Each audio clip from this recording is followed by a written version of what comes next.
ইফতারি সামনে রেখে দোয়া কবুল হয়। বিশ্বাস হয়? কি সামনে রেখে?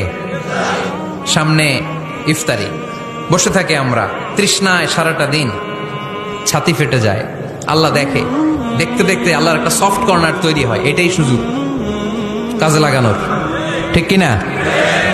মুমিন যোগ্য যে কোপ মারে, সময় মতো কাজ করে, ঠিক কিনা?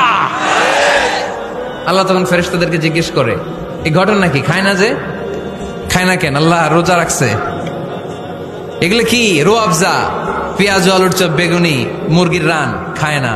খায় না কেন? ওরা যে ক্ষুধার্ত, আল্লাহ আপনার ভয়ে। তাই কি চায়? আল্লাহ আপনার কাছে ক্ষমা চায়। ক্ষমা চায়, আল্লাহ রহমতের দরিয়ায় জোশ খেলে যায়। আল্লাহ তখন বলে, আমারে দেখছে নাকি ওরা? ফেরেশতারা বলে, না দেখে নাই। আমার জান্নাত জাহান্নাম দেখেছে? না দেখে নাই। আমারে না দেখে, জান্নাত জাহান্নাম না দেখে আমার এত ভয় করে? যাও, আজকের এই রোজার বিনিময়ে এখন বান্দা যা চাইবে সব কবুল করে নেব।